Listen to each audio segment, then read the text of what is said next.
Like I said earlier, myself and Robert, we were both returning tour guides to the ship. I think between the two of us, we have over 20 years of experience on board. In March of 2020, we were sent home and told, hey, in a couple weeks, we'll bring you guys back. And then 3.5 years later, like, hey, we're ready to bring you guys back again. So it took a little while, but we're ready. Also, do keep in mind, folks, what we're experiencing today is what we call a sneak peek or a soft opening. We aren't quite open fully yet. That is hopefully going to be happening here by next month. The idea is May 12th is the target date, although I've been told that is a moving target. However, that is the time we are trying to open everything up. So I understand in the past, if you have taken this tour before, it may have looked a little different. Probably going to look a little different today. And as we continue to gain more access to the ship, it will continue to evolve and look different. So, again, this is just a sneak peek. We're simply just trying to kind of pique your interest a little bit. And hopefully, you'll come back and take this tour again, or even our evening tour known as Paranormal Ship Walk, which is 2 hours and a little bit more investigative than this one. So always keep an eye out for that when that will be coming back, because that is also another fantastic ghost tour to take on board. Now, before we delve into all the ghosties on board, I do want to start us off with just a brief, and I do mean brief, historical introduction. So I'm going to try to cover the timeline of the ship's history quickly. That way we can get into the real reason why we've gathered on our tour today. So, Queen Mary was originally owned and operated by a company known as Cunard. She did celebrate 31 years of service between the years of 1936 and 1967. However, it did take 6 years to construct the vessel, and that was from 1930 to 1936. Keep in mind there was also a 2-year work stoppage in between because of the Great Depression. This actually caused Cunard to form with its shipping rival, the White Star Line. People know who they're famous for? Titanic, yeah. So, Cunard White Star was the one who built and completed this ship. Our maiden voyage was May 27, 1936, finishing June 1st. Queen Mary was a fast vessel. She could complete the journey in 4.5 to 5 days. In 1939, she's called up into active war service, so she was transformed into a military vessel. So they did a lot of different things, including painting her battleship navy gray and outfitting her with bunks and weapons, essentially turning this from cruise liner to battleship. By 1947, she had completed her military service. She went back into service as a luxury liner and remained that way until the 60s. By then, due to the rise in popularity of airplane travel, we could no longer keep up with our competition. In 67, we were officially retired. Long Beach purchased the ship through auction for just under $3.5 million. Two of the main reasons were the shutdown of the amusement park that used to be out here called the Pike, and of course the shutdown of the Naval Yard. That actually lost a lot of tourism for the city of Long Beach. Well, shortly after that, Queen Mary goes up for sale, so they found their solution. The ship will begin its way to Long Beach on October 31st, very fitting for this tour. October 31st, 1967, arriving here on December 9th. If you do the math correctly, that is 39 days. It took her 39 days to get here. She traveled 14,500 miles. The main reason behind that was at the time of the final crossing, she was 8 feet too wide for the Panama Canal. So she did have to go all the way down around South America. After arriving in Long Beach, Queen Mary would take about 4 years until she opened to the public, and she has been operating at this spot ever since. Now, aside from her general history, something else that Queen Mary is undoubtedly known for, of course, are her haunted stories. Over the years, hundreds, if not thousands, of stories have been told about this particular vessel and its paranormal activity. Most recently, we were listed by both Time Magazine and National Geographic as one of the top 10 most haunted destinations in the entire world. I don't know how the rankings are done. I don't know how we got into the top 10, but hey, we'll take it, top 10. You know what I'm saying?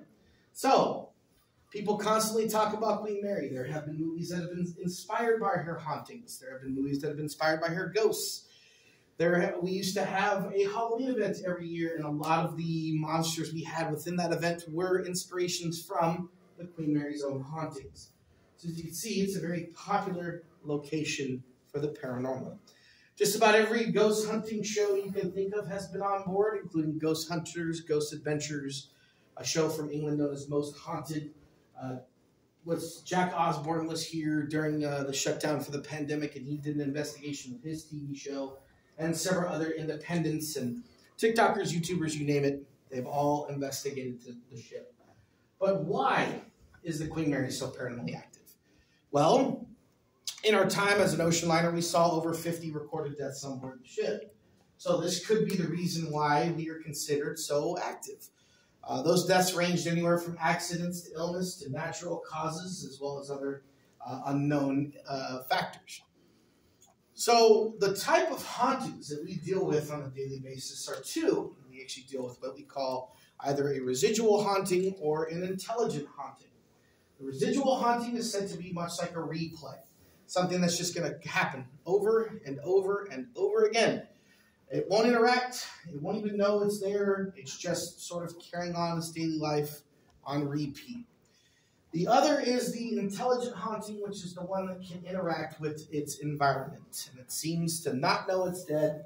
However, can still interact with you and things around.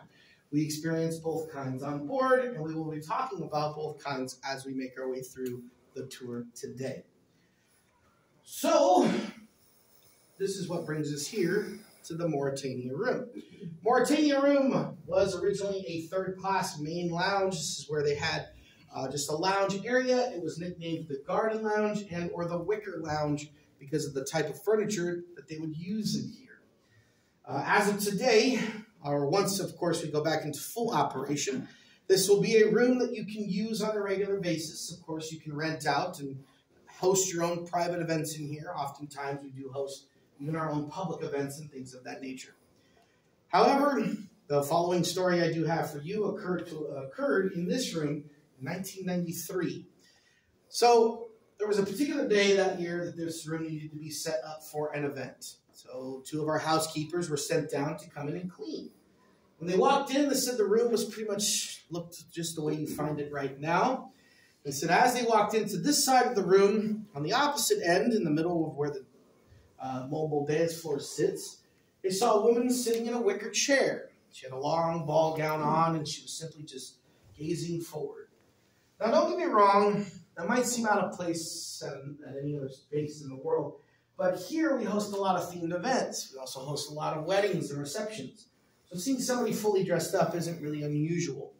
They figured she wandered in from another party and was just simply taking some time to herself. She didn't bother them, so they decided not to bother her, and they got to work cleaning this side of the room. A few moments later, their supervisor would walk in, see the same woman, and ask the others who she was. So we don't know. She was in here when we first walked in. So the supervisor approaches our woman in the chair and says, "Ma'am, I'm sorry. You do have to leave. We are setting up this room for an event, and we can't have anybody in here at this time." So the woman didn't react. She just kept staring forward. Again, she tells her, "Ma'am, I'm sorry, you have to leave. We are setting up for an event, and we can't have anybody in here." And again, she said the woman did not react. She then warned the woman, "Ma'am, I'm sorry. I'm going to have to call security if you will not leave on your own." So she walks back over to her cart, which is located just here, picks up a radio, turns, and starts to describe the woman to the security desk. So as she did so, the woman in the chair simply stood up. And after completing her standing, she said the woman and the chair both disappeared at the exact same time. This is said to be our longest lasting apparition, as it was visible for nearly 10 minutes. And all three housekeepers reported seeing the exact same thing at the exact same time. But so we have a few extra moments now, folks. I'm going to give you that opportunity to take some photographs or just take a look at the room. In the bookcase just opposite us over there, there's an original photograph taken of this room while she was still in service. And of course, don't forget to take some photographs of our apparitions. If you have any questions, just let me or Robert know, and in a few minutes, we will continue on.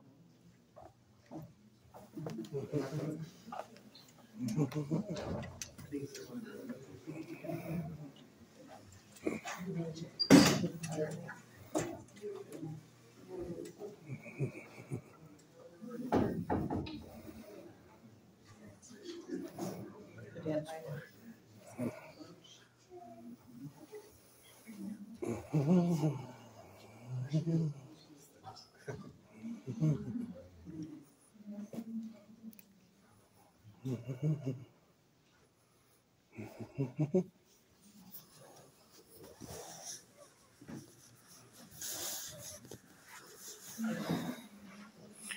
going to the front.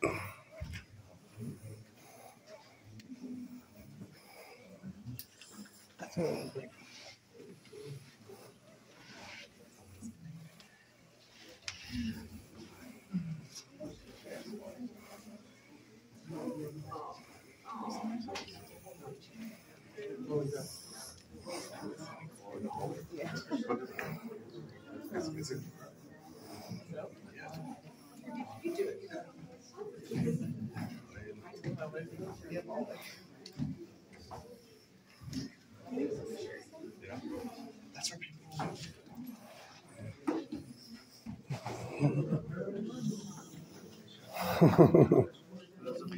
I gotta put my chair back. Mother's Day.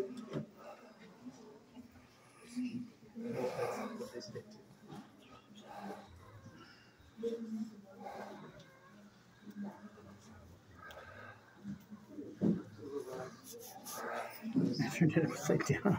Huh? I had to move you upside down. I don't know if they want to get you. Or if I get you in it?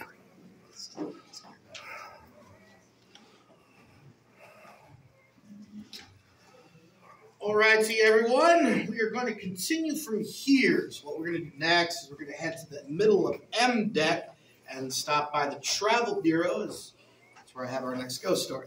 Right this way.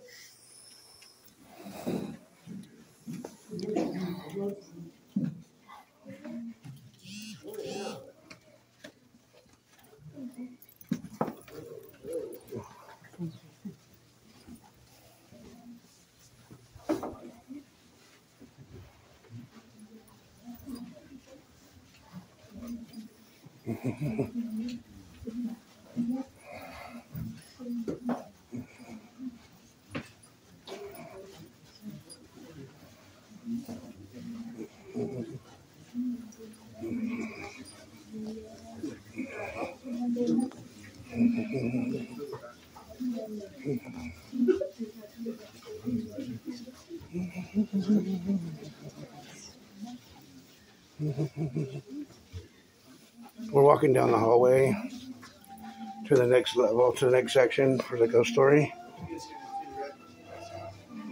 The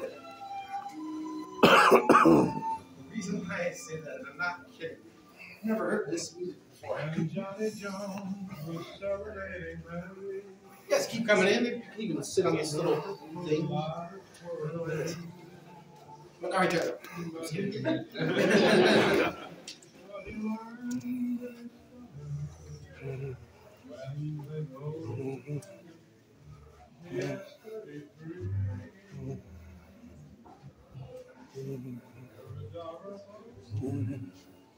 All right, everyone. So we're now located towards the center of M deck. This is actually well into the heart of the Queen Mary's Hotel.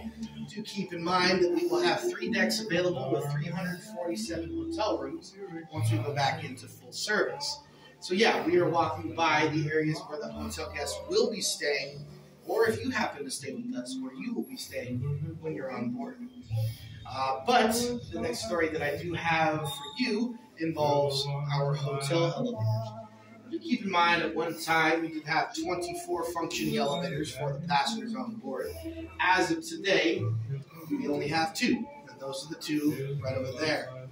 However, each elevator was identically designed, so that way we did not have to carry a lot of spare parts.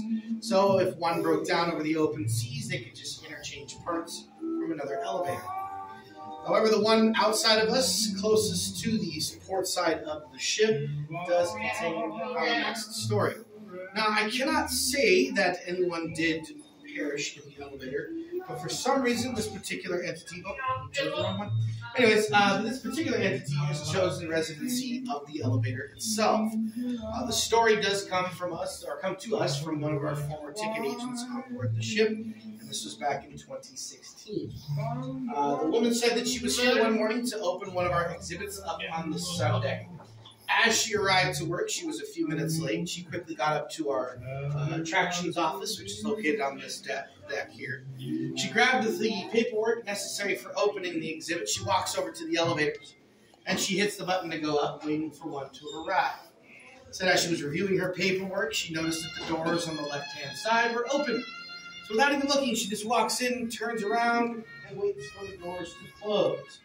So when the doors closed, she looked up from her paperwork and could clearly see herself in the reflection of the doors.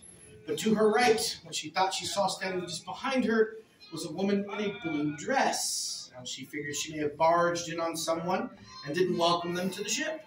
So she was going to turn around to do so. When she turned around, there was no one to be found. Again, she looks back into the reflection, and there again the woman is standing, just staring off. So again, she turns around. Still nothing.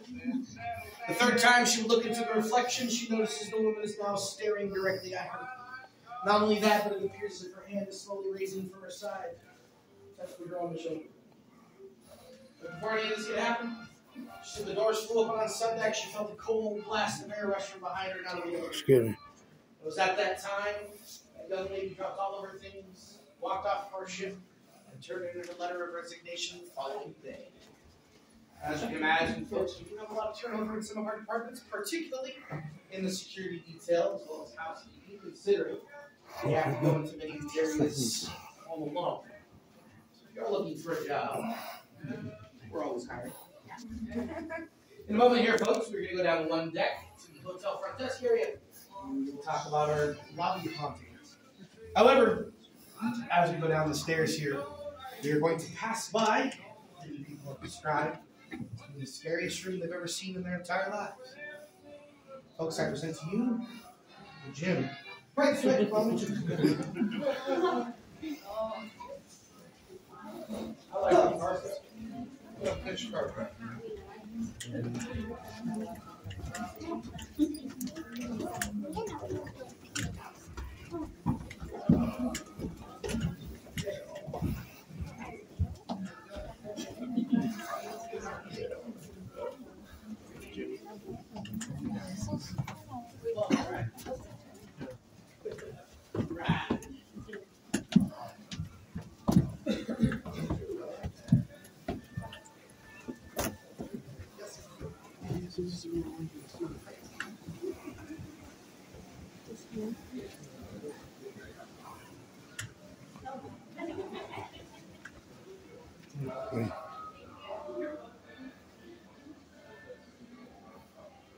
Oh, no, yeah, they're real folks.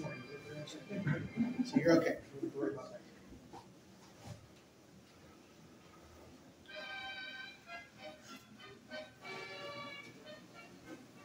All right, everyone. So I want to welcome you now to the hotel front desk area.